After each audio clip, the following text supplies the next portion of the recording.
Hello students. ਹਾਂਜੀ ਬੇਟਾ, ਜੋ ਆਪਾਂ ਕੱਲ ਟੌਪਿਕ ਡਿਸਕਸ ਕਰ ਰਹੇ ਸੀ ਵਾਟਰ ਕੰਜ਼ਰਵੇਸ਼ਨ, ਠੀਕ ਹੈ। ਲਾਸਟ ਵੀਡੀਓ ਦੇ ਵਿੱਚ ਆਪਾਂ ਡਿਸਕਸ ਕੀਤਾ ਸੀ ਕਿ ਜੋ ਇੰਡਸਟਰੀ ਦਾ ਵੇਸਟੇਜ ਹੈ ਉਸ ਨੂੰ ਸਾਨੂੰ ਰਿਵਰਸ ਵਗੈਰਾ ਦੇ ਵਿੱਚ ਨਹੀਂ ਸੁੱਟਣਾ ਚਾਹੀਦਾ। ਨੈਕਸਟ ਕੀ ਹੈ ਬੇਟਾ, ਅਫੋਰੈਸਟੇਸ਼ਨ ਹੈਲਪਸ ਇਨ ਰੀਪਲੈਨਿਸ਼ਿੰਗ। ਅਫੋਰੈਸਟੇਸ਼ਨ ਮੀਨਸ ਕਿ ਹੋਰ ਜ਼ਿਆਦਾ ਟਰੀਜ਼ ਲਗਾਉਣਾ। ਜਿਸ ਤਰ੍ਹਾਂ ਡੀਫੋਰੈਸਟੇਸ਼ਨ ਹੈ ਉਸ ਦੇ ਵਿੱਚ ਕੀ ਹੁੰਦਾ, ਟਰੀਜ਼ ਦਾ ਕੱਟਣਾ, ਠੀਕ ਹੈ। ਤਾਂ ਜੇ ਅਸੀਂ ਹੋਰ ਟਰੀਜ਼ ਲਗਾਉਂਦੇ ਹਾਂ ਤਾਂ ਉਹ ਵੀ ਕੀ ਹੈ, ਸਾਡੇ ਲਈ ਹੈਲਪਫੁਲ ਹੋਣਗੇ ਕਿ ਦੁਬਾਰਾ ਜਿਹੜੇ ਫੋਰੈਸਟਸ ਹੈ ਅਸੀਂ ਉਹਨਾਂ ਨੂੰ ਰਿਜ਼ਰਵ ਕਰ ਪਾਵਾਂਗੇ, ਠੀਕ ਹੈ। ਹੈਲਪਸ ਇਨ ਰੀਪਲੈਨਿਸ਼ਿੰਗ ਅੰਡਰਗਰਾਊਂਡ ਵਾਟਰ। ਤਾਂ ਇਹਦੇ ਨਾਲ ਰਾਜੇ ਅੰਡਰਗਰਾਊਂਡ ਵਾਟਰ ਵੀ ਕਾਫੀ ਜ਼ਿਆਦਾ ਸੇਵ ਹੋ ਸਕਦਾ। ਕਿਉਂਕਿ ਜੇ ਟਰੀਜ਼ ਹੋਣਗੇ ਰਾਜੇ ਫੇਰ ਹੀ ਰੇਨਫਾਲ ਹੁੰਦਾ, ਠੀਕ ਹੈ। ਤਾਂ ਇਹ ਰੇਨਫਾਲ ਦਾ ਵੀ ਕਾਫੀ ਮਤਲਬ ਬਹੁਤ ਵੱਡਾ ਆਪਾਂ ਕਹਿ ਸਕਦੇ ਹਾਂ ਕਿ ਹੈਲਪਫੁਲ ਰਿਸੋਰਸ ਹੈ, ਠੀਕ ਹੈ। ਤਾਂ ਇਸ ਤਰ੍ਹਾਂ ਸਾਡੀ ਜਿਹੜੀ ਹੈ ਪਾਣੀ ਦੀ ਸਮੱਸਿਆ ਵੀ ਕਾਫੀ ਹੱਦ ਤੱਕ ਸੋਲਵ ਹੋ ਸਕਦੀ ਹੈ, ਠੀਕ ਹੈ। ਅਸੀਂ ਜਿਹੜਾ ਹੈਗਾ rain water harvesting and use of sprinklers, drip ਔਰ ਟ੍ਰਿਕਲ ਇਰੀਗੇਸ਼ਨ। ਤਾਂ ਇਹ ਜਿਹੜੇ ਡਿਫਰੈਂਟ ਮੈਥਡਸ ਨੇ ਇਹਨਾਂ ਨੂੰ ਅਸੀਂ ਅਡੋਪਟ ਕਰਕੇ ਵਾਟਰ ਨੂੰ ਅਸੀਂ ਕੰਜ਼ਰਵ ਕਰ ਸਕਦੇ ਹਾਂ, ਠੀਕ ਹੈ। ਰੇਨ ਵਾਟਰ ਜਿਹੜਾ ਹੈਗਾ ਅਸੀਂ ਉਸਨੂੰ ਕਲੈਕਟ ਕਰ ਸਕਦੇ ਹਾਂ। ਬਹੁਤ ਸਾਰੇ ਏਰੀਆਜ਼ ਦੇ ਵਿੱਚ ਜਿਹੜੇ ਕਿ ਓਨਲੀ ਰੇਨਫਾਲ ਦੇ ਉੱਪਰ ਡਿਪੈਂਡ ਕਰਦੇ ਆ, ਉਹਨਾਂ ਏਰੀਆਜ਼ ਦੇ ਵਿੱਚ ਰਾਜੇ ਲੋਕ ਵੱਡੇ ਵੱਡੇ ਟੈਂਕ ਬਣਾ ਕੇ ਜਦੋਂ ਰੇਨ ਆਉਂਦੀ ਹੈ ਤਾਂ ਉਸ ਦੇ ਵਿੱਚ ਜਿਹੜਾ ਵਾਟਰ ਹੈ ਉਹ ਕਲੈਕਟ ਕਰ ਲੈਂਦੇ ਆ, ਤਾਂ ਕਿ ਬਾਅਦ ਦੇ ਵਿੱਚ ਜਦੋਂ ਵਾਟਰ ਦੀ ਸ਼ਾਰਟੇਜ ਹੈ ਉਹ ਪਾਣੀ ਜਿਹੜਾ ਹੈਗਾ ਉਹ ਇਰੀਗੇਸ਼ਨ ਵਗੈਰਾ ਦੇ ਲਈ ਯੂਜ਼ ਕਰਦੇ ਆ। ਦੂਸਰਾ ਅਸੀਂ ਇਰੀਗੇਸ਼ਨ ਦਾ ਜਿਹੜਾ ਸਿਸਟਮ ਹੈ ਉਹ ਚੇਂਜ ਕਰ ਸਕਦੇ ਹਾਂ। ਸਪ੍ਰਿੰਕਲਰਸ ਵਗੈਰਾ ਯੂਜ਼ ਕਰ ਸਕਦੇ ਹਾਂ, ਡ੍ਰਿਪ ਵਾਟਰ ਯੂਜ਼ ਕਰ ਸਕਦੇ ਹਾਂ। ਡ੍ਰਿਪ ਮਤਲਬ ਜਿਵੇਂ ਤੁਹਾਡੇ ਉਹ ਹੈ ਫੁਹਾਰੇ ਵਗੈਰਾ ਨਾਲ ਅਸੀਂ ਫਸਲਾਂ ਨੂੰ ਪਾਣੀ ਦੇ ਸਕਦੇ ਹਾਂ, ਠੀਕ ਹੈ। ਦੂਸਰਾ ਹੈਗਾ ਡ੍ਰਿਪ ਵਾਟਰ, ਜਿਵੇਂ ਕਿ ਪਲਾਂਟਸ ਦੇ ਜਿਹੜੀਆਂ ਮਤਲਬ ਜਿੱਥੇ ਜਿੱਥੇ ਪਲਾਂਟਸ ਲੱਗੇ ਆ ਉੱਥੇ ਉੱਥੇ ਉਹਨਾਂ ਦੇ ਜੜ੍ਹਾਂ ਵਿੱਚ ਪਾਣੀ ਦਿੱਤਾ ਜਾ ਸਕਦਾ ਹੈ। ਕਿਉਂਕਿ ਹੁਣ ਅਸੀਂ ਜਿਹੜਾ ਇਰੀਗੇਸ਼ਨ ਕਰਦੇ ਹਾਂ ਜਦੋਂ ਅਸੀਂ ਕੀ ਕਰਦੇ ਹਾਂ ਕਿ ਪੂਰੇ ਦੇ ਪੂਰੇ ਖੇਤ ਦੇ ਵਿੱਚ ਪਾਣੀ ਜਿਹੜਾ ਹੈਗਾ ਓਪਨਲੀ ਛੱਡ ਦਿੰਦੇ ਹਾਂ, ਠੀਕ ਹੈ। ਤਾਂ ਇਹ ਵੀ ਇੱਦਾਂ ਦੇ ਜਿਹੜੇ ਸਿਸਟਮ ਹੈ ਉਹ ਅਪਣਾਏ ਜਾ ਸਕਦੇ ਆ। ਤਾਂ ਨੈਕਸਟ ਆਪਣਾ ਰਾਜੇ ਇਹ ਹੈਗਾ ਸੀ ਆਪਣਾ ਵਾਟਰ ਕੰਜ਼ਰਵੇਸ਼ਨ। ਨੈਕਸਟ ਆਪਣਾ ਟੌਪਿਕ ਹੈ we will discuss about natural vegetation and wild life, ਠੀਕ ਹੈ ਬੱਚੇ। ਜਿਸ ਤਰ੍ਹਾਂ ਕਿ ਬਾਕੀ ਸਾਰੇ ਰਿਸੋਰਸਿਸ ਹੈ, ਜਿਹੜੇ natural vegetation and wild life ਹੈ ਇਹ ਵੀ ਸਾਡੇ ਲਈ ਬਹੁਤ ਇੰਪੋਰਟੈਂਟ ਰਿਸੋਰਸਿਸ ਹੈ। ਐਨੀਮਲਸ ਵੀ ਸਾਡੇ ਲਈ ਉਨੇ ਹੀ ਜ਼ਰੂਰੀ ਹੈ ਜਿੰਨਾ ਕਿ ਵਾਟਰ ਐਂਡ ਲੈਂਡ ਐਟਸੈਕਟਰਾ, ਠੀਕ ਹੈ। ਅਗਰ ਵੈਜੀਟੇਸ਼ਨ ਹੈ, ਐਨੀਮਲਸ ਹੈ, ਤਾਂ ਹੀ ਹਿਊਮਨ ਬੀਂਗਸ ਰਹਿ ਪਾਉਣਗੇ। ਅਗਰ ਵੈਜੀਟੇਸ਼ਨ ਨਹੀਂ ਹੋਏਗੀ ਜਾਂ ਫਿਰ ਵਾਈਲਡ ਲਾਈਫ ਨਹੀਂ ਹੋਏਗੀ ਤਾਂ ਹਿਊਮਨ ਬੀਂਗਸ ਵੀ ਨਹੀਂ ਰਹਿਣਗੇ, ਠੀਕ ਹੈ। ਹਿਊਮਨ ਬੀਂਗਸ ਮੀਨ ਮਨੁੱਖ, ਠੀਕ ਹੈ। ਅਸੀਂ ਕੀ ਕਰ ਰਹੇ ਹਾਂ ਰਾਜੇ, ਵਾਈਲਡ ਲਾਈਫ ਨੂੰ ਖ਼ਤਮ ਕਰ ਰਹੇ ਹਾਂ ਆਪਣੇ ਸੈਲਫਿਸ਼ ਪਰਪਸ ਦੇ ਲਈ, ਸੈਲਫਿਸ਼ਨੈਸ ਦੇ ਲਈ ਅਸੀਂ ਇਹਨਾਂ ਨੂੰ ਹੰਟ ਕਰ ਰਹੇ ਹਾਂ, ਇਹਨਾਂ ਦਾ ਸ਼ਿਕਾਰ ਕਰ ਰਹੇ ਹਾਂ। ਕਈ ਲੋਕ ਇਹਨਾਂ ਦੇ ਹੌਰਨਸ ਵਗੈਰਾ ਜਿਹੜੇ ਤੁਸੀਂ ਦੇਖ ਰਹੇ ਹੋ ਪਿਕਚਰ ਦੇ ਵਿੱਚ, ਦੇ ਹੌਰਨਸ ਜਿਹੜੇ ਬੜੇ ਮਹਿੰਗੇ ਵਿਕਦੇ ਆ, ਠੀਕ ਹੈ। ਤਾਂ ਇਸ ਤਰ੍ਹਾਂ ਟਰੇਡ ਕਰਨ ਦੇ ਲਈ ਕਈ ਲੋਕ ਐਨੀਮਲਸ ਦਾ ਮੀਟ ਬਣਾਉਣ ਦੇ ਲਈ, ਠੀਕ ਹੈ। ਤਾਂ ਇਹ ਅਲੱਗ-ਅਲੱਗ ਪਰਪਸ ਦੇ ਲਈ, ਜਿਵੇਂ ਕਿ ਐਲੀਫੈਂਟ ਦੇ ਜਿਹੜੇ ਟਸਕ ਹੁੰਦੇ ਆ ਉਸਦੇ ਟਸਕ ਜਾਂ ਆਈਵਰੀ ਜੇ ਉਸਦੇ ਹਾਥੀ ਦੇ ਜਿਹੜੇ ਦੰਦ ਹੁੰਦੇ ਆ ਉਹ ਵੀ ਬਹੁਤ ਜ਼ਿਆਦਾ ਮਤਲਬ ਪ੍ਰਾਈਸਫੁਲ ਹੁੰਦੇ ਆ, ਮਹਿੰਗੇ ਵਿਕਦੇ ਆ, ਠੀਕ ਹੈ। ਤਾਂ ਇਹ ਅਲੱਗ-ਅਲੱਗ ਪਰਪਸ ਦੇ ਲਈ ਅਸੀਂ ਇਹਨਾਂ ਨੂੰ ਹੰਟ ਕਰ ਰਹੇ ਹਾਂ, ਇਹਨਾਂ ਨੂੰ ਮਾਰ ਰਹੇ ਹਾਂ, ਠੀਕ ਹੈ। ਇਹਨਾਂ ਦਾ ਲੈਦਰ ਜਿਹੜਾ ਹੈਗਾ ਐਨੀਮਲਸ ਦਾ, ਕਈ ਐਨੀਮਲਸ ਦੀ ਜਿਹੜੀ ਉੱਪਰਲੀ ਸਕਿਨ ਹੈ ਉਹਨੂੰ ਐਜ਼ ਅ ਲੈਦਰ ਵੀ ਯੂਜ਼ ਕਰਦੇ ਹਾਂ ਅਸੀਂ, ਜਿਹਦੇ ਤੋਂ ਬੈਗਸ ਵਗੈਰਾ ਬਣਾਏ ਜਾਂਦੇ ਆ, ਠੀਕ ਹੈ। vegetation and wildlife are valuable resources, you know ਬੱਚੇ, these are very much valuable resources। ਕਿਉਂਕਿ ਤੁਹਾਨੂੰ already I told you ਕਿ ਅਗਰ ਐਨੀਮਲਸ ਨਹੀਂ ਹੋंगे ਜਾਂ ਫਿਰ ਵੈਜੀਟੇਸ਼ਨ ਨਹੀਂ ਹੋਏਗੀ ਤਾਂ ਫਿਰ ਹਿਊਮਨ ਬੀਂਗਸ ਵੀ ਨਹੀਂ ਰਹਿ ਪਾਉਣਗੇ, ਠੀਕ ਹੈ। Natural vegetation and wild life exist in biosphere. Biosphere ਕੀ ਹੈ ਬੱਚੇ, ਇਹ ਇੱਕ ਨੈਰੋ ਜ਼ੋਨ ਹੈ ਜਿੱਥੇ ਕਿ ਬਾਕੀ ਸਾਰੇ ਜਿਹੜੇ ਸਫੀਅਰਸ ਹੈ ਉਹ ਕੰਟੈਕਟ ਦੇ ਵਿੱਚ ਆਉਂਦੇ ਆ, ਠੀਕ ਹੈ। ਜਿੱਥੇ ਲਾਈਫ ਹੈ, ਬਾਇਓਸਫੀਅਰ ਅਸੀਂ ਉਸ ਸਫੀਅਰ ਨੂੰ ਕਹਿੰਦੇ ਹਾਂ ਜਿੱਥੇ ਲਾਈਫ ਪੋਸੀਬਲ ਹੈ, ਠੀਕ ਹੈ। ਬਾਕੀ ਸਾਰੇ ਜਿਹੜੇ ਜਿਵੇਂ ਲਿਥੋਸਫੀਅਰ ਹੈ, ਹਾਈਡਰੋਸਫੀਅਰ ਹੈ, ਇਹਨਾਂ ਦੀ ਸਾਰਿਆਂ ਨੂੰ ਜਿੱਥੇ ਇਹ ਕੰਟੈਕਟ ਦੇ ਵਿੱਚ ਆਉਂਦੇ ਉੱਥੇ ਲਾਈਫ ਪੈਦਾ ਹੁੰਦੀ ਹੈ, ਠੀਕ ਹੈ। ਤਾਂ ਉਸ ਨੈਰੋ ਜ਼ੋਨ ਨੂੰ ਅਸੀਂ ਕਹਿੰਦੇ ਹਾਂ ਬਾਇਓਸਫੀਅਰ, ਠੀਕ ਹੈ ਰਾਜੇ। In the biosphere living beings are interrelated, ਠੀਕ ਹੈ, and interdependent on each other for survival. Biosphere ਦੇ ਵਿੱਚ ਕੀ ਹੈ ਰਾਜੇ, ਜਿਵੇਂ ਐਨੀਮਲਸ ਹੁੰਦੇ ਆ, ਵਾਟਰ ਵੀ ਹੁੰਦਾ, ਠੀਕ ਹੈ, ਪਲਾਂਟਸ ਹੁੰਦੇ ਆ, ਗਰੀਨਰੀ ਹੁੰਦੀ ਹੈ। ਤਾਂ ਇਹ ਸਾਰੇ ਕੀ ਨੇ, ਇੱਕ ਦੂਸਰੇ ਦੇ ਉੱਪਰ ਡਿਪੈਂਡ ਕਰਦੇ ਆ। ਜਿਵੇਂ ਕਿ ਜਿਹੜੇ ਪਲਾਂਟਸ ਨੇ, ਠੀਕ ਹੈ, ਪਲਾਂਟਸ ਅਸੀਂ ਵੀ ਯੂਜ਼ ਕਰਦੇ ਹਾਂ, ਹਿਊਮਨ ਬੀਂਗਸ ਵੀ ਯੂਜ਼ ਕਰਦੇ ਆ, ਉਹਨਾਂ ਤੋਂ ਸਾਨੂੰ ਫੂਡ ਮਿਲਦਾ, ਫਰੂਟਸ ਮਿਲਦੇ ਆ, ਠੀਕ ਹੈ, ਖਾਣ ਲਈ ਜੋ ਵੀ ਸਾਨੂੰ मतलब ਐਟਮਸ ਚਾਹੀਦੀ ਉਹ ਸਾਰੀਆਂ ਸਾਨੂੰ ਪਲਾਂਟਸ ਤੋਂ ਮਿਲ ਜਾਂਦੀਆਂ ਨੇ। ਔਰ ਐਨੀਮਲਸ ਵੀ ਪਲਾਂਟਸ ਦੇ ਉੱਪਰ ਡਿਪੈਂਡ ਕਰਦੇ ਆ, ਠੀਕ ਹੈ। ਅਤੇ ਐਨੀਮਲਸ ਤੋਂ ਵੀ ਸਾਨੂੰ ਕਾਫੀ ਸਾਰੀ ਜਿਹੜੀ ਹੈਗੀਆਂ ਅਲੱਗ-ਅਲੱਗ ਆਈਟਮਸ ਮਿਲਦੀਆਂ ਨੇ। ਤਾਂ ਇਸ ਕਰਕੇ ਸਾਰੇ ਕੀ ਹੈ, ਇੱਕ ਦੂਸਰੇ ਨਾਲ ਕੰਟੈਕਟ ਦੇ ਵਿੱਚ ਆਉਂਦੇ ਆ, ਇੱਕ ਦੂਸਰੇ ਦੇ ਲਈ ਇਹ ਕੰਪਲਸਰੀ ਨੇ, ਕਿਉਂਕਿ ਅਗਰ ਇੱਕ ਵੀ ਇਹਨਾਂ ਦੇ ਵਿੱਚੋਂ ਨਹੀਂ ਹੋਏਗਾ ਤਾਂ ਸਾਰੇ ਦਾ ਸਾਰਾ ਜਿਹੜਾ ਫੂਡ ਚੇਨ ਵਾਲਾ ਜਿਹੜਾ ਸਰਕਲ ਹੈ ਉਹ ਡਿਸਟਰੋਏ ਹੋ ਜਾਏਗਾ, ਠੀਕ ਹੈ। Biosphere is the narrow zone between the lithosphere, hydrosphere and atmosphere. ਇਹ ਤੁਸੀਂ ਪਿਕਚਰ ਦੇਖ ਰਹੇ ਹੋ, ਇਹ ਜੇ ਹੈ 4 ਜੋ ਸਫੀਅਰਸ ਦੀ, ਤਾਂ ਬਾਇਓਸਫੀਅਰ ਜਿਹੜਾ ਹੈਗਾ ਇਹਨਾਂ ਸਾਰਿਆਂ ਦੇ ਸੈਂਟਰ ਵਿੱਚ ਆਉਂਦਾ, ਠੀਕ ਹੈ, ਜਿੱਥੇ ਲੈਂਡ ਵੀ ਯੂਜ਼ ਹੁੰਦੀ ਹੈ, ਏਅਰ ਵੀ ਯੂਜ਼ ਕੀਤੀ ਜਾਂਦੀ ਹੈ, ਵਾਟਰ ਵੀ ਯੂਜ਼ ਕੀਤਾ ਜਾਂਦਾ। ਇਹਨਾਂ ਸਾਰਿਆਂ ਨੂੰ ਮਿਲਾ ਕੇ ਇਹ ਤਾਂ ਫਿਰ ਕੀ ਹੁੰਦਾ, ਲਾਈਫ ਪੋਸੀਬਲ ਹੁੰਦੀ ਹੈ, ਠੀਕ ਹੈ। ਲਾਈਫ ਕਿੱਥੇ ਹੁੰਦੀ ਹੈ, ਬਾਇਓਸਫੀਅਰ ਦੇ ਵਿੱਚ। In the biosphere living organisms are generally dependent on each other. Biosphere ਦੇ ਵਿੱਚ ਜਿਹੜੇ ਸਾਰੇ ਲਿਵਿੰਗ ਆਰਗੈਨਿਜ਼ਮਸ ਹੈ, living organism means plants, animals, human beings, ਠੀਕ ਹੈ, ਜਿਨ੍ਹਾਂ ਦੇ ਵਿੱਚ ਲਾਈਫ ਹੁੰਦੀ ਹੈ, ਉਹ ਸਾਰੇ ਆਰਗੈਨਿਜ਼ਮਸ ਕੀ ਨੇ, ਇੱਕ ਦੂਸਰੇ ਦੇ ਉੱਪਰ ਡਿਪੈਂਡ ਕਰਦੇ ਆ, ਠੀਕ ਹੈ। ਆਲਰੇਡੀ ਵੀ ਹੈਵ ਡਿਸਕਸ ਕਿ ਪਲਾਂਟਸ ਅਸ ਹਿਊਮਨ ਬੀਇੰਗਸ ਪਲਾਂਟਸ 'ਤੇ ਡਿਪੈਂਡ ਕਰਦੇ ਆ, ਐਨੀਮਲਸ ਕੀ ਹੈ ਸਾਡੇ 'ਤੇ ਡਿਪੈਂਡ ਕਰਦੇ ਆ। ਬਹੁਤ ਸਾਰੇ ਐਨੀਮਲਸ ਆਪਣੇ ਆਪ ਜੋ ਹੈ ਆਪਣਾ ਫੂਡ ਖੁਦ ਫਾਈਂਡ ਕਰ ਲੈਂਦੇ ਆ, ਲੇਕਿਨ ਅਸੀਂ ਘਰਾਂ ਦੇ ਵਿੱਚ ਵੀ ਐਨੀਮਲਸ ਵਗੈਰਾ ਰੱਖਦੇ ਹਾਂ, ਉਹਨਾਂ ਲਈ ਫਿਰ ਅਸੀਂ ਖੁਦ ਫੂਡ ਉਹਨਾਂ ਨੂੰ ਦਿੰਦੇ ਹਾਂ, ਠੀਕ ਹੈ। ਔਰ ਦੂਸਰੀ ਗੱਲ ਹੈ, ਜੇ ਪਲਾਂਟਸ ਹੈ ਤਾਂ ਹੀ ਅਸੀਂ ਐਨੀਮਲਸ ਨੂੰ ਫੂਡ ਦੇ ਪਾਵਾਂਗੇ, ਤਾਂ ਹੀ ਜਿਹੜੇ ਬਾਕੀ ਇਹ ਜਿਹੜਾ ਜੀ ਵੈਜੀਟੇਸ਼ਨ ਹੈ ਇਹ ਇਹਨਾਂ ਦਾ ਹਾਊਸ ਵੀ ਹੈ। ਵਾਈਲਡ ਲਾਈਫ ਜਿਹੜੀ ਹੈ ਉਹ ਟੋਟਲੀ ਜਿਹੜੇ ਵੈਜੀਟੇਸ਼ਨ ਹੈ ਉਸ ਦੇ ਉੱਪਰ ਡਿਪੈਂਡ ਕਰਦੀ ਹੈ, ਠੀਕ ਹੈ। This life supporting system is called as ecosystem. ਤਾਂ ਇਹ ਜਿਹੜਾ ਸਾਰਾ ਸਿਸਟਮ ਹੈ ਜਿੱਥੇ ਸਾਰੇ ਆਰਗੈਨਿਜ਼ਮਸ ਇੱਕ ਦੂਸਰੇ ਦੇ ਉੱਪਰ ਡਿਪੈਂਡ ਕਰਦੇ ਆ, ਇੱਕ ਦੂਸਰੇ ਲਈ ਸਰਵਾਈਵ ਕਰਦੇ ਆ, ਉਹ ਸਾਰੇ ਸਿਸਟਮ ਨੂੰ ਕੀ ਕਹਿੰਦੇ ਆ ਅਸੀਂ, ਈਕੋ ਸਿਸਟਮ, ਠੀਕ ਹੈ। ਈਕੋ ਸਿਸਟਮ ਮੀਨਸ ਜਿੱਥੇ ਕੋਈ ਲਾਈਫ ਪੋਸੀਬਲ ਹੈ, ਕਿਉਂਕਿ ਕੋਈ ਵੀ ਅਗਰ ਅਸੀਂ ਕਹੀਏ ਇਕੱਲੇ ਪਲਾਂਟਸ ਜਿਹੜੇ ਆ ਏਅਰ ਤੋਂ ਬਿਨਾਂ, ਵਾਟਰ ਤੋਂ ਬਿਨਾਂ ਰਹਿ ਸਕਣਗੇ, ਉਹ ਨਹੀਂ ਰਹਿ ਸਕਦੇ, ਠੀਕ ਹੈ।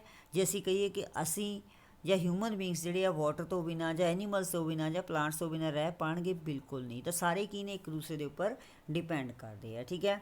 ਲੇਕਿਨ ਅਸੀਂ ਕੀ ਕਰ ਰਹੇ ਹਾਂ ਰਾਜੇ, ਇਸ ਲਾਈਫ ਸਪੋਰਟਿੰਗ ਸਿਸਟਮ ਨੂੰ ਡਿਸਟਰੋਏ ਕਰ ਰਹੇ ਹਾਂ। ਬਹੁਤ ਸਾਰੀਆਂ ਜਿਹੜੀਆਂ ਸਪਾਈਸਿਸ ਐਨੀਮਲਸ ਦੀਆਂ ਅਸੀਂ ਖ਼ਤਮ ਕਰ ਰਹੇ ਹਾਂ, ਠੀਕ ਹੈ। ਤਾਂ ਅੱਗੇ ਹੈਗਾ ਯੂਜ਼ਿਸ ਆਫ ਵੈਜੀਟੇਸ਼ਨ। ਵੈਜੀਟੇਸ਼ਨ ਸਾਡੇ ਲਈ ਕਿਵੇਂ ਯੂਜ਼ਫੁਲ ਹੈ। ਨੰਬਰ 1 ਹੈ ਆਕਸੀਜਨ। ਤੁਹਾਨੂੰ ਪਤਾ ਹੈ ਕਿ ਪਲਾਂਟਸ ਤੋਂ ਸਾਨੂੰ ਆਕਸੀਜਨ ਮਿਲਦੀ ਹੈ, ਠੀਕ ਹੈ। ਇਹ ਕਾਰਬਨ ਡਾਈਆਕਸਾਈਡ ਜਿਹੜੀ ਕਿ ਅਸੀਂ ਸਾਹ ਰਾਹੀਂ ਬਾਹਰ ਕੱਢਦੇ ਹਾਂ, ਉਸ ਗੈਸ ਨੂੰ ਇਹ ਆਪਣੇ ਅੰਦਰ ਚੂਸ ਲੈਂਦੇ ਆ ਔਰ ਸਾਨੂੰ ਜਿਹੜੀ ਹੈ ਆਕਸੀਜਨ ਦਿੰਦੇ ਆ, ਠੀਕ ਹੈ। ਨੈਕਸਟ ਹੈ ਟਿੰਬਰ। ਟਿੰਬਰ ਕੀ ਹੁੰਦਾ ਹੈ, ਜਿਹੜੀ ਲੱਕੜੀ ਤੋਂ ਅਸੀਂ ਫਰਨੀਚਰ ਵਗੈਰਾ ਬਣਾਉਂਦੇ ਹਾਂ, ਠੀਕ ਹੈ। ਤਾਂ ਇਹ ਵੀ ਸਾਨੂੰ ਪਲਾਂਟਸ ਤੋਂ ਮਿਲਦੀ ਹੈ। ਪ੍ਰੋਟੈਕਟ ਸੋਇਲ, ਇਸ ਸੋਇਲ ਨੂੰ ਵੀ ਪ੍ਰੋਟੈਕਟ ਕਰਦੇ ਆ, ਜਿਵੇਂ ਕਿ ਆਪਾਂ ਡਿਸਕਸ ਕੀਤਾ ਸੀ ਕਿ ਸ਼ੈਲਟਰ ਬੈਲਟਸ ਵਗੈਰਾ ਲਗਾਈਆਂ ਜਾਂਦੀਆਂ ਹੈ ਨਾ। ਅਗਰ ਕੋਈ ਬੇਅਰ ਲੈਂਡ ਹੈ ਤਾਂ ਉਸ ਦੇ ਉੱਪਰੋਂ ਜਿਹੜੀ ਸੋਇਲ ਹੈ ਉਹ ਇਰੋਡ ਹੋ ਜਾਂਦੀ ਹੈ, ਤਾਂ ਇਸ ਕਰਕੇ ਇਹ ਸੋਇਲ ਨੂੰ ਵੀ, ਸੋਇਲ ਇਰੋਜ਼ਨ ਨੂੰ ਵੀ ਘੱਟ ਕਰਦੇ ਆ, ਸੋਇਲ ਨੂੰ ਪ੍ਰੋਟੈਕਟ ਕਰਦੇ ਆ, ਠੀਕ ਹੈ। ਪ੍ਰੋਵਾਈਡਸ ਫਰੂਟਸ ਐਂਡ ਵੈਜੀਟੇਬਲਸ। ਲਿਟੈਕਸ, ਲਿਟੈਕਸ ਕੀ ਹੁੰਦਾ ਰਾਜੇ, ਇੱਕ ਪ੍ਰਕਾਰ ਦਾ ਇਹ ਰਬੜ ਹੈ ਜਿਹਦੇ ਤੋਂ ਜਿਹੜੇ ਤੁਹਾਡੇ ਕ੍ਰਿਕਟ ਬੈਟ ਵਗੈਰਾ ਬਣਦੇ ਆ, ਠੀਕ ਹੈ। ਟਰਪੈਂਟਾਈਨ ਆਇਲ, ਇਹ ਹੁੰਦਾ ਤਾਰਪੀਨ ਦਾ ਤੇਲ ਜਿਹਨੂੰ ਅਸੀਂ ਕਹਿੰਦੇ ਹਾਂ। ਮੈਡੀਸਨਸ ਐਟਸੈਕਟਰਾ, ਇਹ ਸਾਰਾ ਕੁਛ ਸਾਨੂੰ ਫਰੂਟਸ, ਵੈਜੀਟੇਬਲਸ, ਹੋਰ ਕਿੰਨੇ ਤਰ੍ਹਾਂ ਦੇ ਆਇਲਸ, ਰਬੜ, ਮੈਡੀਸਨ ਰਾਹੀਂ ਤੁਹਾਨੂੰ ਪਤਾ ਹੈ ਕਿ ਕਿੰਨੀਆਂ ਜ਼ਿਆਦਾ ਮੈਡੀਸਨਲ ਹਰਬਸ ਹੁੰਦੀਆਂ ਨੇ, ਛੋਟੇ ਮੋਟੇ ਜੜੀ ਬੂਟੀਆਂ ਤੋਂ ਬਹੁਤ ਸਾਰੀਆਂ ਮੈਡੀਸਨ ਵੀ ਬਣਾਈਆਂ ਜਾਂਦੀਆਂ ਨੇ, ਠੀਕ ਹੈ। ਨੈਕਸਟ ਹੈ ਜੀ ਡਿਸਟਰੀਬਿਊਸ਼ਨ ਆਫ ਵੈਜੀਟੇਸ਼ਨ।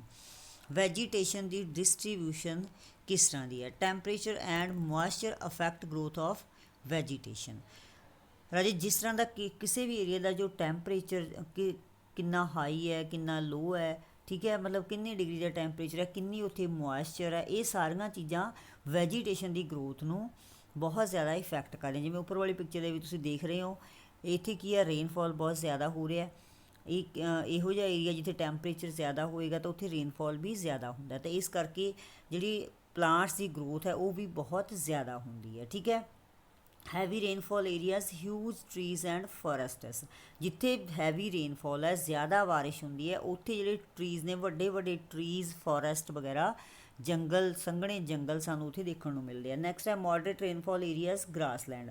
ਜਿੱਥੇ ਮੋਡਰੇਟ ਰੇਨਫਾਲ ਹੈ ਮਤਲਬ ਲਿਮਟਡ ਰੇਨਫਾਲ ਹੁੰਦਾ, ਉੱਥੇ ਛੋਟੀਆਂ ਗ੍ਰਾਸ ਲੈਂਡਸ ਵਗੈਰਾ ਸਾਨੂੰ ਦੇਖਣ ਨੂੰ ਮਿਲਦੀਆਂ ਨੇ। ਨੈਕਸਟ ਹੈ ਡਰਾਈ ਏਰੀਆ ਥੋਰਨੀ ਸ਼ਰਬਸ।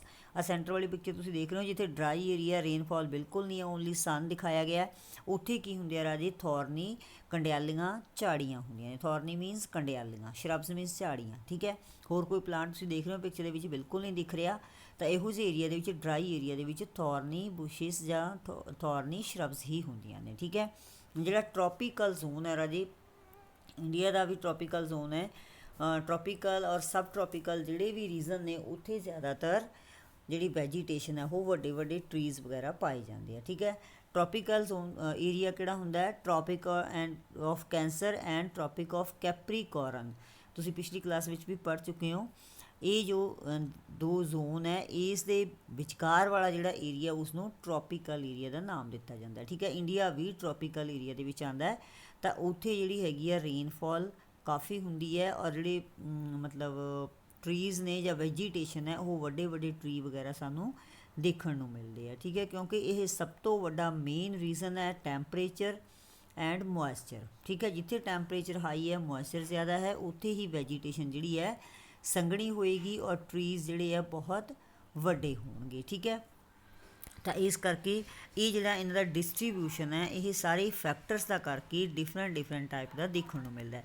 ਨੈਕਸਟ ਆਪਾਂ ਗੱਲ ਕਰਦੇ ਹਾਂ, why do plants have deep roots and thorny leaves in dry areas.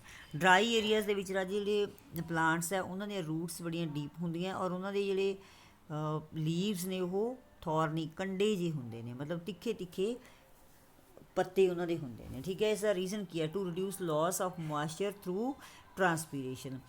ਉੱਥੇ ਆਲਰੇਡੀ ਬੱਚੇ ਯੂ ਨੋ ਕਿ ਵਾਟਰ ਜਿਹੜਾ ਹੈਗਾ ਬਹੁਤ ਜ਼ਿਆਦਾ ਘੱਟ ਹੁੰਦਾ, ਠੀਕ ਹੈ। ਘੱਟ ਵਾਟਰ ਨੂੰ ਉਸ ਦੇ ਵਿੱਚ ਸਰਵਾਈਵ ਕਰ ਸਕਣ, ਇਸੇ ਕਰਕੇ ਪਲਾਂਟਸ ਜਿਹੜੇ ਆ ਉਸ ਤਰ੍ਹਾਂ ਦੇ ਬਣੇ ਹੁੰਦੇ ਆ, ਤਾਂ ਕਿ ਇਹਨਾਂ ਦੀ ਜਿਹੜੀ ਇਸ ਮੋਇਸਚਰ ਨੂੰ ਘੱਟ ਮਤਲਬ ਨਿਕਲਣ ਦੇਣ, ਠੀਕ ਹੈ। ਉਸਨੂੰ ਕਲੈਕਟ ਕਰਕੇ ਰੱਖ ਸਕਣ, ਵਾਟਰ ਜਿਹੜਾ ਹੈਗਾ ਉਹਨਾਂ ਦੇ ਵਿੱਚ ਰਿਜ਼ਰਵ ਕਰਕੇ ਰੱਖ ਸਕਣ, ਠੀਕ ਹੈ, ਤਾਂ ਕਿ ਪਲਾਂਟਸ ਜਿਹੜੇ ਆ ਉਹ ਡਾਈ ਨਾ ਹੋ ਸਕਣ, ਮਰ ਨਾ ਜਾਣ। ਇਸ ਕਰਕੇ ਇਹ ਜਿਹੜਾ ਹੈਗਾ ਨੇਚਰ ਵੱਲੋਂ ਇਸ ਤਰ੍ਹਾਂ ਦੀ ਇਹਨਾਂ ਦੀ ਬਣਤਰ ਬਣਾਈ ਗਈ ਹੈ, ਠੀਕ ਹੈ। Tundra vegetation of polar regions consists of mosses and lichens. ਇਹ ਟੁੰਡਰਾ ਵੈਜੀਟੇਸ਼ਨ ਵੀ ਰਾਜੇ ਇੱਕ ਜਿੱਥੇ ਬਹੁਤ ਜ਼ਿਆਦਾ ਮਤਲਬ ਠੰਡਾ ਏਰੀਆ ਜਿਹੜਾ ਹੁੰਦਾ, ਬਹੁਤ ਹੀ ਕੂਲ ਏਰੀਆ, ਉੱਥੇ ਟੁੰਡਰਾ ਵੈਜੀਟੇਸ਼ਨ ਪਾਈ ਜਾਂਦੀ ਹੈ, ਠੀਕ ਹੈ। ਸਪੈਸ਼ਲ ਕਿਸਮ ਦੀ ਵੈਜੀਟੇਸ਼ਨ ਹੈ ਇਹ, ਜਿਹੜੀ ਕਿ ਹਰ ਏਰੀਏ ਦੇ ਵਿੱਚ ਨਹੀਂ ਹੁੰਦੀ। ਜਿੱਥੇ ਬਹੁਤ ਠੰਡੇ ਇਲਾਕੇ ਜਿਵੇਂ ਅੰਟਾਰਕਟਿਕਾ ਵਗੈਰਾ, ਬਹੁਤ ਹੀ ਜ਼ਿਆਦਾ ਜਿਹੜਾ ਲੋ ਟੈਂਪਰੇਚਰ ਉਸ ਏਰੀਆ ਦੇ ਵਿੱਚ ਹੁੰਦਾ, ਉੱਥੇ ਟੁੰਡਰਾ ਵੈਜੀਟੇਸ਼ਨ ਪਾਈ ਜਾਂਦੀ ਹੈ, ਠੀਕ ਹੈ। ਆਪ ਤੁਸੀਂ ਦੇਖ ਰਹੇ ਹੋ ਪਿਕਚਰ ਦੇ ਵਿੱਚ, ਇਹ ਐਗਜ਼ਾਮਪਲ ਇਹਨਾਂ ਨੇ ਦਿੱਤੀ ਹੋਈ ਹੈ ਟੁੰਡਰਾ ਵੈਜੀਟੇਸ਼ਨ ਦੀ, ਠੀਕ ਹੈ। ਵੈਰੀ ਕੋਲਡ ਏਰੀਆ ਦੇ ਵਿੱਚ ਪੋਲਰ ਰੀਜ਼ਨ ਕਿਹੜੇ ਆ, ਜਿਹੜਾ ਸਾਊਥ ਪੋਲ ਅਤੇ ਨਾਰਥ ਪੋਲ ਹੈ। ਜਦੋਂ ਅਸੀਂ ਗਲੋਬ ਨੂੰ ਸਟੱਡੀ ਕਰਦੇ ਹਾਂ, ਤੁਹਾਨੂੰ ਪਤਾ ਹੈ ਕਿ ਤਾਂ ਗਲੋਬ ਦਾ ਜਿਹੜਾ ਉੱਪਰ ਵਾਲਾ ਪਾਰਟ ਹੈ ਉਹ ਨਾਰਥ ਪੋਲ ਹੈ, ਔਰ ਗਲੋਬ ਦਾ ਨੀਚੇ ਵਾਲਾ ਪਾਰਟ ਜੋ ਹੈ ਉਹ ਸਾਊਥ ਪੋਲ ਹੈ, ਠੀਕ ਹੈ। ਤਾਂ ਇਹ ਜਿਹੜਾ ਪੋਲਰ ਰੀਜ਼ਨ ਹੈ ਉੱਥੇ ਹਮੇਸ਼ਾ ਰਾਜੇ ਬਰਫ਼ ਜੰਮੀ ਰਹਿੰਦੀ ਹੈ, ਬਹੁਤ ਠੰਡਾ ਇਲਾਕਾ ਹੈ, ਤਾਂ ਉਹੀ ਜਿਹੇ ਇਲਾਕੇ ਦੇ ਵਿੱਚ ਟੁੰਡਰਾ ਵੈਜੀਟੇਸ਼ਨ ਪਾਈ ਜਾਂਦੀ ਹੈ।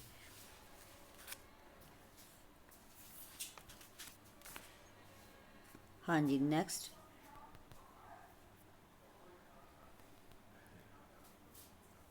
ਯੂਜ਼ਿਸ ਆਫ ਐਨੀਮਲਸ। ਅੱਗੇ ਆਪਾਂ ਗੱਲ ਕਰਦੇ ਹਾਂ ਯੂਜ਼ਿਸ ਆਫ ਐਨੀਮਲਸ ਦੀ। ਐਨੀਮਲਸ ਵਿੱਚ provide meat, dairy products etcetera. ਤੁਹਾਨੂੰ ਪਤਾ ਐਨੀਮਲਸ ਤੋਂ ਸਾਨੂੰ ਕਿੰਨੀਆਂ ਚੀਜ਼ਾਂ ਮਿਲਦੀਆਂ, ਸਾਨੂੰ ਬਹੁਤ ਸਾਰੇ ਐਨੀਮਲਸ ਸਾਨੂੰ ਮਿਲਕ ਮਿਲਦਾ ਹੈ, ਡੇਅਰੀ ਪ੍ਰੋਡਕਟ ਦੇ ਵਿੱਚ ਮਿਲਕ ਮੇਨਲੀ ਆ ਜਾਂਦਾ, ਮਿਲਕ ਤੋਂ ਬਣੇ ਹੋਏ ਹੋਰ ਕਿੰਨੇ ਪ੍ਰੋਡਕਟ ਹੁੰਦੇ ਆ, ਹੈ ਨਾ, ਇਹ ਸਾਰਾ ਕੁਝ ਸਾਨੂੰ ਐਨੀਮਲਸ ਤੋਂ ਮਿਲਦਾ ਹੈ। ਔਰ ਦੂਸਰਾ ਹੈਗਾ ਵੂਲ, ਹਨੀ, ਇਹ ਵੀ ਸਾਨੂੰ ਐਨੀਮਲਸ ਤੋਂ ਮਿਲਦਾ, ਠੀਕ ਹੈ। ਔਰ ਇਹੀ ਜਿਹੜੇ ਐਨੀਮਲਸ ਨੇ ਰਾਜੇ, ਇਹ ਸਾਡਾ ਡੀਕੰਪੋਜ਼ ਦੇ ਵਿੱਚ ਵੀ ਕਾਫੀ ਜ਼ਿਆਦਾ ਮਦਦ ਕਰਦੇ ਆ। ਜਿਵੇਂ ਬਹੁਤ ਸਾਰੀਆਂ ਇੱਦਾਂ ਚੀਜ਼ਾਂ ਐਨੀਮਲਸ ਇੱਕ ਦੂਸਰੇ ਨੂੰ ਹੀ ਖਾ ਜਾਂਦੇ ਆ। ਕਈ ਐਨੀਮਲਸ ਜਿਵੇਂ ਸਕੈਵੇਂਜਰਸ ਹੁੰਦੇ ਆ, ਜਿਹੜੇ ਕਿ ਮਰੇ ਹੋਏ ਐਨੀਮਲਸ ਦਾ ਮਾਸ ਵਗੈਰਾ ਖਾ ਲੈਂਦੇ ਆ, ਤਾਂ ਉਸ ਦੇ ਨਾਲ ਕੀ ਹੁੰਦਾ ਰਾਜੇ, ਸਾਰੇ ਅਗਰ ਇਸ ਤਰ੍ਹਾਂ ਦੇ ਐਨੀਮਲ ਨਾ ਹੋਣ ਤਾਂ ਸੋਚੋ ਕਿ ਜਿੰਨੇ ਐਨੀਮਲ ਮਰ ਰਹੇ, ਅਗਰ ਉਹ ਅਰਥ ਦੇ ਉੱਪਰ ਇੱਦਾਂ ਹੀ ਪਏ ਰਹਿਣ ਤਾਂ ਇਨਵਾਇਰਮੈਂਟ ਦਾ ਕੀ ਹਾਲ ਹੋਏਗਾ, ਠੀਕ ਹੈ, ਕਿੰਨੀ ਬੁਰੀ ਹਾਲਤ ਹੋ ਜਾਏਗੀ। ਤਾਂ ਬਾਕੀ ਕਈ ਸਾਰੇ ਐਨੀਮਲਸ ਜਿਹੜੇ ਆ ਫੰਗਸ, ਬੈਕਟੀਰੀਆ, ਵਾਇਰਸ, ਇਹਨਾਂ ਚੀਜ਼ਾਂ ਨੂੰ ਵੀ ਇਹ ਡੀਕੰਪੋਜ਼ ਕਰਦੇ ਹੈ। ਕਈਆਂ ਦਾ ਭੋਜਨ ਹੀ ਇੱਦਾਂ ਦਾ ਕਿ ਇਹ ਦੂਸਰੇ ਇੱਦਾਂ ਦੇ ਐਨੀਮਲਸ ਨੂੰ ਖਾਂਦੇ ਹੈ, ਠੀਕ ਹੈ।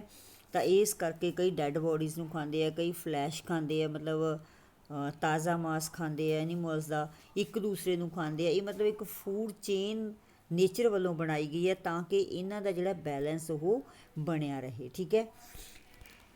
As population is growing day by day, so vegetation is being cleared for a number of reasons leading to a decline in vegetation and wildlife. Wildlife and vegetation ਜਿਹੜੀ ਆ ਉਹ day by day ਘੱਟ ਹੋ ਰਹੀ ਹੈ। ਕਿਉਂਕਿ population ਲਗਾਤਾਰ ਵੱਧ ਰਹੀ ਹੈ ਤਾਂ ਇਸ ਕਰਕੇ ਸਾਨੂੰ ਹਾਊਸਿਸ ਦੀ ਵੀ ਲੋੜ ਹੈ। ਠੀਕ ਹੈ। ਸਾਨੂੰ ਹੋਰ ਵੀ ਜਿਹੜੀਆਂ ਸਾਡੀਆਂ ਡੇਲੀ ਰੂਟੀਨ ਦੀਆਂ ਲੋੜਾਂ ਨੇ ਉਹਨਾਂ ਵਾਸਤੇ ਸਾਨੂੰ ਬਹੁਤ ਕੁਛ ਚਾਹੀਦਾ ਹੈ। ਬਿਜ਼ਨਸ ਜ਼ਿਆਦਾ ਚਾਹੀਦੇ ਹੈ। ਠੀਕ ਹੈ। ਇੰਡਸਟਰੀ ਹੋਰ ਲਗਾਉਣੀ ਪੈਂਦੀ ਹੈ ਤਾਂ ਇਸ ਕਰਕੇ ਸਾਨੂੰ ਜਿਹੜੀ ਵੈਜੀਟੇਸ਼ਨ ਹੈ ਉਹ ਕੱਟ ਕੇ ਫੋਰੈਸਟ ਵਗੈਰਾ ਕਲੀਅਰ ਕਰਕੇ ਲੈਂਡ ਨੂੰ ਸਾਨੂੰ ਇਨਕਰੀਜ਼ ਕਰਨਾ ਪੈ ਰਿਹਾ। ਠੀਕ ਹੈ। ਤਾਂ ਇਸ ਕਰਕੇ ਜਿਹੜਾ ਬਹੁਤ ਸਾਰੀ ਜਦੋਂ ਅਸੀਂ ਫੋਰੈਸਟ ਕੱਟ ਦਿੰਦੇ ਹਾਂ ਤਾਂ ਬਹੁਤ ਸਾਰੀਆਂ ਵਰਾਇਟੀਜ਼ ਜਿਹੜੀਆਂ ਵਾਈਲਡ ਲਾਈਫ ਦੀਆਂ ਉੱਥੇ ਰਹਿਣ ਵਾਲੇ ਜਿਹੜੇ ਜੰਗਲੀ ਜਾਨਵਰ ਨੇ ਉਹ ਖਤਮ ਹੋ ਰਹੇ ਨੇ। ਠੀਕ ਹੈ। ਕਿਉਂਕਿ ਉਹਨਾਂ ਦਾ ਹਾਊਸ ਸੀ ਜਦੋਂ ਗਿਰਾ ਤਾਂ ਉਹਨਾਂ ਫੋਰੈਸਟ ਕੀ ਹੈ ਉਹਨਾਂ ਦੇ ਲਈ ਉਹਨਾਂ ਦਾ ਹਾਊਸ ਹੈ। ਜਦੋਂ ਅਸੀਂ ਉਹਨਾਂ ਦੇ ਹਾਊਸ ਹੀ ਖਤਮ ਕਰ ਦਿੱਤੇ ਤਾਂ ਫਿਰ ਇਹ ਜਿਹੜੇ ਐਨੀਮਲਸ ਨੇ ਰਾਜੇ ਬਿਲਕੁਲ ਬੇਘਰ ਹੋ ਜਾਂਦੇ ਆ ਔਰ ਇਸ ਤਰ੍ਹਾਂ ਬਿਨਾਂ ਪ੍ਰੋਟੈਕਸ਼ਨ ਤੋਂ ਇਹ ਡੈਡ ਹੋ ਜਾਂਦੇ ਆ। ਠੀਕ ਹੈ। ਤਾਂ ਬਹੁਤ ਸਾਰੀਆਂ ਜਿਹੜੇ ਐਨੀਮਲਸ ਦੀਆਂ ਸਪਾਈਸੀਜ਼ ਹੈ ਉਹ ਅਸੀਂ ਖਤਮ ਕਰ ਰਹੇ ਹਾਂ। Reasons for decline in natural vegetation, ਕੀ ਰੀਜ਼ਨ ਹੈ ਨੈਚੁਰਲ ਵੈਜੀਟੇਸ਼ਨ ਦੇ ਘੱਟ ਹੋਣ ਦਾ? ਡਿਕਲਾਈਨ ਮੀਨਸ ਲਗਾਤਾਰ ਘੱਟ ਰਿਹਾ। Growth of population leading to need for more land. ਠੀਕ ਹੈ। ਕੰਸਟਰਕਸ਼ਨ ਵਰਕ, ਸੋਇਲ ਇਰੋਜ਼ਨ, ਇਹ ਸਾਰੇ ਰੀਜ਼ਨ ਨੇ ਰਾਜੇ ਜਿਹਦੇ ਕਰਕੇ ਵੈਜੀਟੇਸ਼ਨ ਘੱਟ ਹੋ ਰਹੀ ਹੈ। ਜਿੱਥੇ ਸੋਇਲ ਇਰੋਜ਼ਨ ਹੋ ਜਾਂਦਾ ਹੈ, ਸੋਇਲ ਜਿਹੜੀ ਉੱਪਰੋਂ ਬਹਿ ਜਾਂਦੀ ਹੈ, ਫਰਟਾਈਲ ਸੋਇਲ ਖਤਮ ਹੋ ਜਾਂਦੀ ਹੈ ਤਾਂ ਉੱਥੇ ਵੀ ਵੈਜੀਟੇਸ਼ਨ ਘੱਟ ਹੋ ਜਾਂਦੀ ਹੈ। ਜਿਵੇਂ ਕੰਸਟਰਕਸ਼ਨ ਵਰਕ ਹੈ, ਹਾਊਸ ਵਗੈਰਾ ਰੋਡਸ ਵਗੈਰਾ ਬਣਾਉਣੀਆਂ ਤਾਂ ਉਹਦੇ ਕਰਕੇ ਵੀ ਇਹ ਲਗਾਤਾਰ ਡਿਕਲਾਈਨ ਹੋ ਰਿਹਾ। ਅੱਗੇ ਹੰਟਿੰਗ ਹੈ, illegal. Reason for wildlife decline. ਠੀਕ ਹੈ। ਪਹਿਲਾ ਹੈਗਾ ਹੰਟਿੰਗ, ਅਸੀਂ ਇਹਨਾਂ ਦਾ ਸ਼ਿਕਾਰ ਕਰ ਰਹੇ ਹਾਂ, ਖਤਮ ਕਰ ਰਹੇ ਹਾਂ ਬਹੁਤ ਸਾਰੀਆਂ ਸਪਾਈਸਿਸ ਨੂੰ, ਕੋਈ ਟ੍ਰੇਡ ਵਾਸਤੇ, ਕੋਈ ਮਤਲਬ ਉਹਨਾਂ ਦੀ ਕੋਈ ਲੈਦਰ ਵਾਸਤੇ, ਕੋਈ ਕਿਸੇ ਚੀਜ਼ ਵਾਸਤੇ, ਹੈ ਨਾ। ਅਸੀਂ ਅਲੱਗ-ਅਲੱਗ ਐਨੀਮਲਸ ਦੇ ਪਾਰਟਸ ਨੂੰ ਯੂਜ਼ ਕਰ ਰਹੇ ਹਾਂ ਤਾਂ ਫਿਰ ਇਸ ਤਰ੍ਹਾਂ ਅਸੀਂ ਹੰਟ ਕਰ ਰਹੇ ਹਾਂ ਇਹਨਾਂ ਨੂੰ। ਨੈਕਸਟ ਹੈ illegal trade of hide, skin, teeth et cetera. ਉਹੀ ਗੱਲ ਹੈ ਕਿ ਚਾਹੇ ਇਹ ਅਲਾਓ ਨਹੀਂ ਹੈ ਕਿ ਐਨੀਮਲਸ ਦੇ ਕੋਈ ਵੀ ਪਾਰਟਸ ਨੂੰ ਅਸੀਂ ਵੇਚ ਸਕੀਏ, ਉਹਨਾਂ ਨੂੰ ਕੱਟ ਸਕੀਏ, ਲੇਕਿਨ ਇਹ ਇਲੀਗਲ ਜਿਹੜਾ ਹੈਗਾ ਗੈਰ ਕਾਨੂੰਨੀ ਕੰਮ ਅਸੀਂ ਕਰਦੇ ਹਾਂ ਤਾਂ ਕਿ ਉਹਨਾਂ ਦੀ ਚਮੜੀ, ਹਾਈਡਸ ਮੀਨਸ ਉਹਨਾਂ ਦੀ ਚਮੜੀ, ਸਕਿਨ, ਠੀਕ ਹੈ, ਉਹਨਾਂ ਦੇ ਟੀਥ ਵਗੈਰਾ ਨੂੰ ਅਸੀਂ ਵੇਚ ਸਕੀਏ ਔਰ ਵੇਚ ਕੇ ਉਹਨਾਂ ਤੋਂ ਪੈਸਾ ਕਮਾ ਸਕੀਏ। ਬਹੁਤ ਸਾਰੇ ਇੱਦਾਂ ਦੇ ਲੋਕ ਨੇ ਜਿਹੜੇ ਇਹੋ ਜਿਹੇ ਬਿਜ਼ਨਸ ਵਗੈਰਾ ਕਰਦੇ ਆ। ਠੀਕ ਹੈ। ਆਪਣੇ ਪ੍ਰੋਫਿਟ ਦੇ ਲਈ ਉਹ ਇਹਨਾਂ ਨੂੰ ਮਾਰ ਰਹੇ ਆ। Leading to extinct of various animals. Extinction ਕੀ ਹੁੰਦਾ ਕਿ ਜਿਹੜੇ ਐਨੀਮਲਸ ਰਾਜੇ ਸਾਨੂੰ ਧਰਤੀ ਉੱਪਰ ਦਿਖਾਈ ਨਹੀਂ ਦਿੰਦੇ, ਖਤਮ ਹੋ ਰਹੇ ਆ। ਜਿਵੇਂ ਕਿ ਫੋਰ ਐਗਜ਼ਾਮਪਲ ਟਾਈਗਰ, ਇੰਡੀਆ ਦੇ ਵਿੱਚ ਟਾਈਗਰ ਨੀਅਰ ਅਬਾਊਟ ਖਤਮ ਹੋ ਰਹੇ ਆ ਤਾਂ ਅਸੀਂ ਇਹਨਾਂ ਨੂੰ ਕੀ ਇਹਦੇ ਕੀ ਰੀਜ਼ਨ ਹੈ ਕਿ ਬਹੁਤ ਸਾਰੇ ਲੋਕ ਇਹਨਾਂ ਨੂੰ ਫੜ ਕੇ ਜ਼ੂ ਵਗੈਰਾ ਦੇ ਵਿੱਚ ਰੱਖ ਲੈਂਦੇ ਹੈ। ਠੀਕ ਹੈ। ਜਾਂ ਫਿਰ ਬਾਹਰ ਜੋ ਹੈ ਵੇਚ ਦਿੰਦੇ ਆ ਇਲੀਗਲੀ ਤਾਂ ਇਸ ਕਰਕੇ ਹੌਲੀ ਹੌਲੀ ਜਿਹੜੇ ਟਾਈਗਰ ਨੇ ਉਹ ਘਟ ਰਹੇ ਆ। ਦੂਸਰਾ ਅਸੀਂ ਫੋਰੈਸਟਸ ਦੀ ਬਹੁਤ ਜ਼ਿਆਦਾ ਕਟਾਈ ਕਰ ਰਹੇ ਹਾਂ, ਫੋਰੈਸਟ ਦੀ ਕਟਾਈ ਕਰਕੇ ਵੀ ਇਹ ਜਿਹੜੇ ਟਾਈਗਰਸ ਨੇ ਉਹ ਡੇ ਬਾਏ ਡੇ ਘੱਟ ਹੋ ਰਿਹਾ। ਡਾਇਨਾਸੋਰਸ ਵੀ ਜਿਹੜੇ ਆ ਰਾਜੇ ਬਿਲਕੁਲ ਐਕਸਟਿੰਕਟ ਹੋ ਚੁੱਕੀ ਹੈ। ਇਹ ਜਿਹੜੀ ਪ੍ਰਜਾਤੀ ਹੈ ਸਾਡੇ ਕੋਲ, ਇਹਨਾਂ ਦੀ ਜਿਹੜੀ ਸਪਾਈਸ ਹੈ ਬਿਲਕੁਲ ਹੀ ਇਹ ਖਤਮ ਹੋ ਚੁੱਕੇ ਨੇ। ਤਾਂ ਇਹੋ ਜਿਹੀਆਂ ਜਿਹੜੀਆਂ ਜਾਤੀਆਂ ਨੇ ਅਸੀਂ ਕਹਿੰਦੇ ਇਹ ਕੀ ਇਹਨਾਂ ਦੇ ਐਕਸਟਿੰਕਸ਼ਨ ਦਾ ਕਾਰਨ ਕੀ ਹੈ? ਖੁਦ ਹਿਊਮਨ ਬੀਇੰਗਸ ਨੇ। ਠੀਕ ਹੈ। Is it possible to protect our vegetation and wild life? ਕੀ ਰਾਜੇ ਇਹ ਪੋਸੀਬਲ ਹੈ ਕਿ ਅਸੀਂ ਆਪਣੀ ਵੈਜੀਟੇਸ਼ਨ ਅਤੇ ਵਾਈਲਡ ਲਾਈਫ ਨੂੰ ਬਚਾ ਕੇ ਰੱਖ ਸਕੀਏ?